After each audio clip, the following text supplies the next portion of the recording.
মূলত red cross সোসাইটির পক্ষ থেকে আপনারা কি বক্তব্য রাখছেন, কি বিষয় আমাদেরকে বলুন? রেড ক্রসের আজকের যে বিষয় হয়েছে সেটা হচ্ছে রেড ক্রসের প্রেসিডেন্ট তথা হাওড়ার ডিএম উনি দুটো ব্যাংকে আমাদের রেড ক্রসের অ্যাকাউন্ট আছে, এক হচ্ছে পাঞ্জাব ন্যাশনাল ব্যাংক এবং ব্যাংক অফ বরোদা। এই দুটো ব্যাংকের ম্যানেজারকে নিয়ে যোগসাজশ করে উনি আমাদের এই ব্যাংকের অ্যাকাউন্ট থেকে টাকা নিজের মতন করে তুলেছেন, যেখানে ব্যাংকের signatory authority as per rule of IRCS সেখানে ভাইস চেয়ারম্যান, সিগনেটারি অথরিটি, আমি সেক্রেটারি এবং ট্রেজারার, এনাদের মধ্যে যে কোনো দুজন সই করে টাকা তুলতে পারে। সেই জায়গাতে যেখানে DM being a president of the Red Cross Society Howrah branch, ওনার কোনো রাইট নেই, সিগনেটারি অথরিটি থাকতে পারেন না অ্যাজ পার রুল, তাও উনি ব্যাংকের থেকে ম্যানেজারের সাথে যোগসাজশ করে ম্যানেজারকে ইনস্ট্রাকশান দিয়ে, ম্যানেজার সেটা বলছে আমাকে ইনস্ট্রাকশান দিয়েছে, সেই চিঠি দিয়েছে, দিয়ে লাখ লাখ টাকা উনি অ্যাকাউন্ট থেকে তুলে নিয়েছেন। কত লাখ? দেখুন, 2 মাস ধরে তুলেছে, একবার 1,30,000 মতন তুলেছে, একবার 1,40,50,000 মতন তুলেছে। এটাতে একদিনে তোলেনি, বারবার করে তুলে গেছে। আচ্ছা, এই যে টাকাটা উইথড্রল করেছেন উনি ব্যাংক থেকে, আপনি যেটা বলছেন অভিযোগ করছেন, তো এটার সপক্ষে কোনো প্রমাণ আছে আপনার কাছে, বা আপনাদেরকে কি সম্পূর্ণ অন্ধকারে রেখে এই কাজটা করা হয়েছে? প্রেসিডেন্ট ডিএম মহাশয়া উনি আমাদের অফিসে কোনো রকম কোনো টাকা তোলার ব্যাপারে রিকুইজিশন যে উনি যে টাকা তুলতে চান কোনো রকম কোনো ইনফরমেশান দেননি। 1, 2, টাকা তোলার আগে সেক্রেটারি ট্রেজারারের সাথে মিটিং করে কি পারপাসে টাকা তুলতে হবে সেটা বলার কথা, সেসব কিচ্ছু করেননি। তাহলে আমাদেরকে এখানেতে উনি পরিষ্কারভাবে অন্ধকারে রেখে উনি ওনার মতন করে তছরূপ করছেন, টাকা তুলছেন। মানে এই টাকাটা আপনাদের আমরা ব্যাংক স্টেটমেন্টে দেখতে পাচ্ছি উনি টাকা তুলেছেন। এই যে টাকাটা উইথড্রল করেছেন উনি, এই টাকাটা আপনাদের সংস্থার কোনো কাজে এখনো পর্যন্ত ব্যবহার করা হয়নি, এটাই বলতে চাইছেন? টাকা উনি তুলে নিয়ে কি করেছেন আমি কি করে বুঝবো? কি করছেন না করছেন সেটা তো উনি তুলে নিয়েছেন ওনার পার্সোনাল ইন্টারেস্টে। আপনারা এটা নিয়ে কোথাও অভিযোগ করেছেন? অবশ্যই করেছি, থানাতে কমপ্লেন করেছি। ডিএম এর এগেনস্টে থানায় কমপ্লেন করা যায় না, কিন্তু ব্যাংক ম্যানেজারদের এগেনস্টে অবশ্যই করেছি, থানায় কমপ্লেন হয়েছে। উনি পুলিশকে ইনঅ্যাক্টিভ করে রেখেছেন। কোন কোন ব্যাংকে কোন কোন ব্রাঞ্চ, মানে ব্যাংকের নামগুলো যেগুলো? হ্যাঁ, Punjab national bank Howrah Maidan branch just আমাদের অফিসেরই পাশে, এবং গণেশ মার্কেটেতে হচ্ছে ব্যাংক অফ বরোদা। এই দুটি ব্যাংকে একদম। আপনারা এই মুহূর্তে কি পদক্ষেপ নিতে চলেছেন? আমরা ওনার এগেনস্টে একটা রিট করেছি, সেই রিটেতে ওনার এগেনস্টে বলেছি যে উনি যেভাবে যথেচ্ছভাবে উনি আমাদেরকে না জানিয়ে অফিসের কোনো ইনফরমেশন না দিয়ে কাউকে কিছু না জানিয়ে উনি নিজের পার্সোনাল ইন্টারেস্টে টাকা তুলে যাচ্ছেন। কি চাইছেন আপনারা? চুরি বন্ধ করতে চাইছি। একজন প্রশাসনিক প্রধান হয়ে উনি কি করে যথেচ্ছভাবে চুরি করছেন? উনি তো ওপেন চুরি করছেন, ব্যাংকের ম্যানেজারের সাথে যোগসাজশ করে পুলিশকে ইনঅ্যাক্টিভ করে উনি টাকা তুলছেন। ভাবা যায় রেড ক্রসের মতন একটা অ্যাকাউন্টে, যেখানে স্টেটের প্রেসিডেন্ট হচ্ছেন গভর্নর, সর্বভারতীয় প্রেসিডেন্ট হচ্ছেন প্রেসিডেন্ট অফ ইন্ডিয়া, উনি জেলার প্রেসিডেন্ট কিন্তু সিগনেটারি অথরিটি বাই পোস্ট উনি থাকতে পারেন না। সেই জায়গা থেকে উনি ইললিগালি এবং intentionally for her personal interest উনি যথেচ্ছভাবে টাকা তুলছেন। এখন যে কমিটি রয়েছে তার সঙ্গে কি কোনো জায়গায় খামতি রয়েছে প্রেসিডেন্টের সঙ্গে? না, কোনো খামতি নেই। প্রেসিডেন্টকে state branch Indian Red Cross Society West Bengal chairman, সেই স্টেটের চেয়ারম্যান ডিএমকে অর্থাৎ প্রেসিডেন্টকে নিউ কমিটির ব্যাপারে ইনফর্ম করেন, অ্যাপ্রুভাল দিয়ে ইনফর্ম করেন, সেইটা আমাদের প্রেসিডেন্ট ডিএম আমাদের অফিসে ফরওয়ার্ড করেছেন। দেন সি ইজ ওয়েল অ্যাওয়ার, উনি জেনেই আমাদেরকে আবার ফরওয়ার্ড করে দিয়েছেন, স্টেটের ইনফরমেশন তো আমাদেরকে ফরওয়ার্ড করে দিয়েছেন। এই ব্যাপারে কি আপনারা প্রেসিডেন্টের সঙ্গে কথা বলেছিলেন? আমি অনেকবার গেছি, উনি কথা বলতে চান, উনি সরকারি কাজ দেখিয়েছেন আমাকে। আমি দিনের পর এবং ওনাকে চিঠি দিয়েছি যে আপনি এরকম করতে পারেন না, 2-3বার চিঠি দিয়েছি, তারপরেও উনি নো রেসপন্স। উনি নিজের মতন করে ওনার পার্সোনাল ইন্টারেস্টে টাকা তুলে যাচ্ছেন। এই সম্পূর্ণ বিষয়টা কি আপনাদের সংস্থার যে উচ্চতর কর্তৃপক্ষ আছে তাদেরকে জানানো? অবশ্যই জানিয়েছি, স্টেটকেও জানিয়েছি। আইনি পদক্ষেপ নেবেন? ওনারা কি নেবেন না নেবেন সেটা বড় কথা, আমি তো আমার আইনি পদক্ষেপ নেব। আমার ব্রাঞ্চের ফিনান্স যদি কেউ তছরূপ করে বা চুরি করে, rather I can say here উনি চুরি করছেন, আর না জানিয়ে কারো কাছ থেকে কোনো টাকা তোলা মানে সেটা চুরি। তো উনি আমাদের অ্যাকাউন্টের থেকে যদি উনি টাকা চুরি করেন, আমি তো আইনানুগ ব্যবস্থা নেবই। সে আমার উচ্চ কর্তৃপক্ষ কী করবে না করবে, এটা তো তাদের টাকা যাচ্ছে না। আমার জেলার এখানকার যে সমস্ত অনাহার বা যাদেরকে দুস্থদেরকে জন্য যে টাকা রাখা আছে, সেই টাকা যদি উনি ডিএম হিসাবে যদি তুলে নেন, প্রেসিডেন্ট হিসাবে চুরি করেন, তাহলে আমি তো আইনানুগ ব্যবস্থা নেবই, being a secretary of this branch. আপনি একটা কথা বললেন, যেটা টাকা তোলার যে রাইট রয়েছে সেটা তো প্রেসিডেন্টের নেই। Not at all. কিন্তু ব্যাংক কি করে সেই টাকাটা দিচ্ছে? আমরা ব্যাংকে আমরা সেটা চিঠি করি যে আপনি কে করে টাকাটাকে অ্যালাউ করছেন। ব্যাংক আমাদেরকে চিঠি দিয়ে জানায়, ডিএম আমাদেরকে ইনস্ট্রাকশন দিয়েছে, as per instruction given by DM আমরা তাদেরকে টাকা দিতে বাধ্য হচ্ছি। সে কি ইনস্ট্রাকশনের কিছু নোটিশ দেখিয়েছে নাকি ভার্বালি? কোনো রকম তার নোটিশ ইস্যু করেনি, কোনো রকম কিছু দেখাতে পারেনি। ওইটাই তো ব্যাপার। যদি অফিসিয়াল হয়, যদি প্রেসিডেন্ট, যদি ডিএম, যদি এক্স্যাক্টলি, সেই জন্যই তো আমি কমপ্লেনটা এই কারণেই করছি যে ব্যাংক ম্যানেজারের সাথে একটা যোগ সাজস করে এটা উনি করছেন।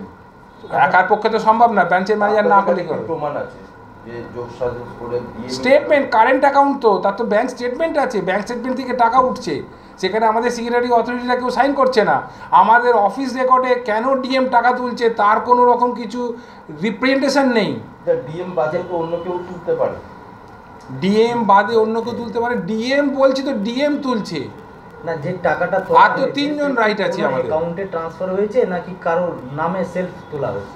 সেটা কি বিভিন্ন লোকের নামে, আননোন পারসন, আমাদের কোনো এখানকার কোনো স্টাফ নয়, বিভিন্ন লোকেদের নামেও ডিএম বাদে অন্য কেউ তুলতে পারে? ডিএম বলছি তো ডিএম তুলছে না, যে টাকাটা আর তো তিনজন রাইট আছে আমাদের। অ্যাকাউন্টে ট্রান্সফার হয়েছে নাকি কারোর নামে সেলফ তোলা হয়েছে? সেটা কি বিভিন্ন লোকের নামে, আননোন পারসন, আমাদের কোনো এখানকার কোনো স্টাফ নয়, বিভিন্ন লোকেদের নামেও টাকা তোলা হয়েছে, বিভিন্ন নামে, আবার ক্যাশও তোলা হয়েছে। কারেন্ট অ্যাকাউন্টে তো চেক দিয়ে টাকা তোলা হয়। এক্স্যাক্টলি, চেক তো আপনাদের কাছে, চেক আমাদের কাছে। তাহলে সে কি অন্য চেক দিয়ে টাকা তুলছেন নাকি কিভাবে টাকাটা তোলা? সেটা তো ডিএম বলতে পারবেন কি করে টাকা তুলছেন, আমি কি করে বলবো? ব্যাংক কি বলছে? ব্যাংকে তো আমি জানালাম, ব্যাংকের ম্যানেজারের নামে আমি থানায় ওই জন্য কমপ্লেন করেছি অলসো। ব্যাংক কি দিয়েছে কোন প্রুফ যে হ্যাঁ এই চেক দিয়ে টাকা তোলা হয়েছে? No response at all, no response at all. ব্যাংকের ম্যানেজারও কোনো রেসপন্স করছে না, বলতে পারছে না কি গ্রাউন্ডে টাকা দিচ্ছে, তাহলে তো আমাদের যেটা চলতে চুরি। চেক কোন চেক দিয়ে বা কি চেক নাম্বার দিয়ে তোলা হয়েছে সেটা কিছু প্রমাণ পাচ্ছেন না, কিচ্ছু বলতে পারছে না, ব্যাংক ম্যানেজারও কিছু বলতে পারছে না। মোট কত টাকা তোলা হয়েছে বললেন? দেখুন, একবারেতে তোলা হয়নি, বিভিন্ন লোকের নাম দিয়ে তোলা হয়েছে, নিজে ক্যাশ তুলেছে, এরকম প্রায় একবার 1,30,000, একবার 1,40,000-50 এরকমভাবে নিয়ে গেছে। 2 মাস ধরে চলছে, ডিসেম্বর জানুয়ারি। হ্যাঁ, লিস্ট কারেন্ট অ্যাকাউন্টে তো আমরা স্টেটমেন্ট তো পাবোই। একদম আইনি পথে যাবেন না, আমরা অলরেডি আইনি ব্যবস্থা নিয়েছি। আমার নাম ডাক্তার সুজয় পালিত, secretary, Indian Red Cross Society, Howrah district branch. কোনোভাবেই নয়, যাদের অথরিটি আছে তারা কেউ জানে না টাকাটা, জানেই না, অফিসে কোনো রেকর্ড ডাকছে, অফিস থেকে কোনো জানাচ্ছে না ডিএম প্রেসিডেন্ট যে কেন টাকাটা তুলছে। যাবেন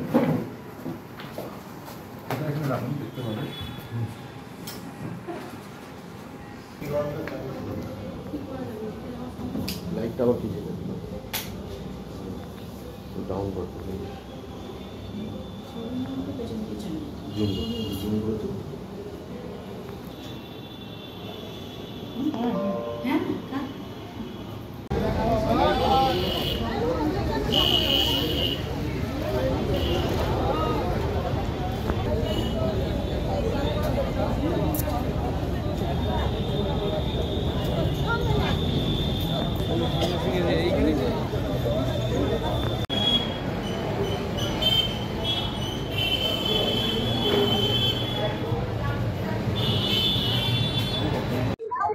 দাদা 127 বছরে এই ধরনের একটা তরুণ উদ্বোধন তৈরি করা, এর প্রাসঙ্গিকতা কি?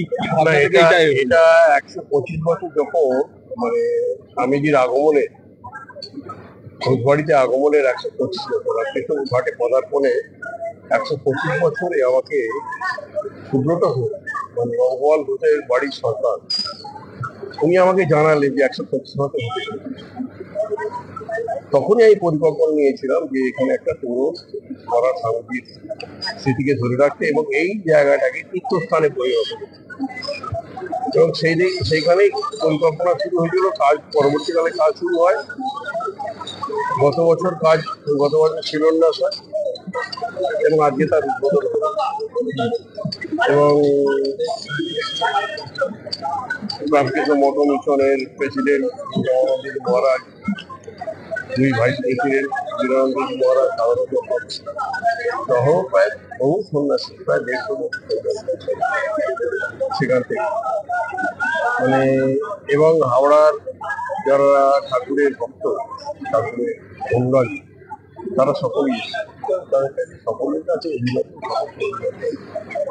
এবং এই স্থান তীর্থস্থানে পরিণত হোক, এই সকলের কাছে প্রার্থনা করবো। এখান দিয়ে যারা যাবেন তারা এই সৌধকে দেখবেন, এই বিবেক দুয়ারকে দেখবেন, তাদের মনে পড়বে রামকৃষ্ণের কথা, জগমোহন ঘোষের বাড়ির কথা এবং তার স্বামীজির যে পাগড়ি, সেই পাগড়ির কথা।